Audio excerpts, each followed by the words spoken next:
Hey guys, I'm putting out another short video for the Sakura Hills 9-hole cup tournament. We're going to be looking at Pro again, and this is going to be hole number 6. Hole number 6 actually gives us a really good rough bump opportunity for an Albatross, and I've got a really good line on it, so I thought I would share it with everybody.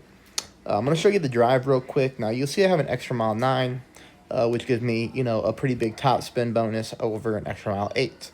But we're not going to worry about that because we're not going to even use all the top spin. So an extra mile 8, extra mile 7, 6, 9, whatever driver you want. We just want to get it onto the fairway. All right, that's the most important thing. So don't worry about what level that you have. But, for this reference, I'm going to use top spin with a few bars of right side spin. And to me, a kingmaker is very important on this hole, as I want the wind resistance when I go for the rough bump on the second shot. And I'm playing both shots at 10% elevation. So make sure you account for 10% elevation. Of course, on the drive, we are at max distance of our extra mile when we pull our rings. And then, when you come to gauge shot number 2 with the sniper, you need to kind of figure out on your own, if you're going to be in minimum or mid distance.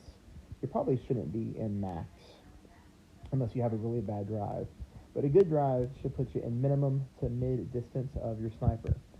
So let me show you my first attempt at the Albatross on this hole.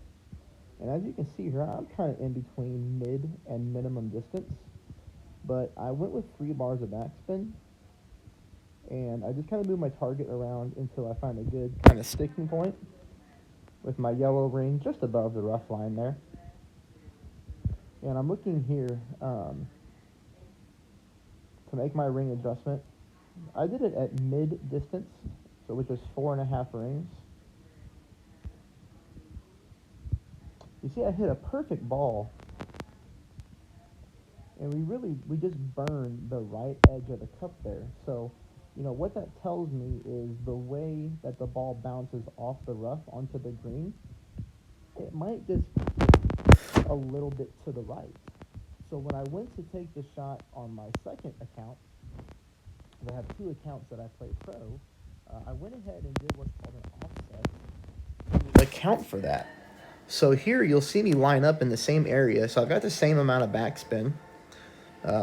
My drive went about the same amount of yards. And you can see here my yellow ring still above the rough edge a little bit.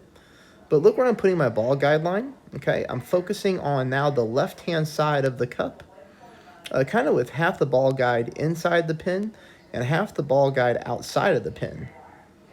You'll see here we take a normal shot. You don't want to overpower this. Hit a perfect ball, which is always key. And this time, we're able to sneak it in. Now, we still snuck it in the right-hand side of the cup. But regardless, this is a really good line. We could offset even a little bit more to the left. So what I would suggest you do is actually put that ball guideline outside of the cup. I would have the ball guideline touching the right edge of the cup. So let's go ahead and look at the setup again. We fast forward till we get to the setup. That right there is where I ended up taking my shot at. So as you can see, a little bit of the ball guide inside the cup, a little bit outside the cup. Again, we're adjusting the rings at mid-distance for our sniper here, which is always 1 for 1. So 10% elevation, mid-distance of your sniper should always play 1-to-1 on the wind. So in this example, the wind is 4.6 miles an hour. I pull 4.6 rings.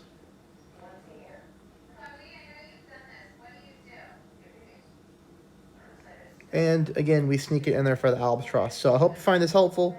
Please hit the like button and please subscribe. Thanks, guys.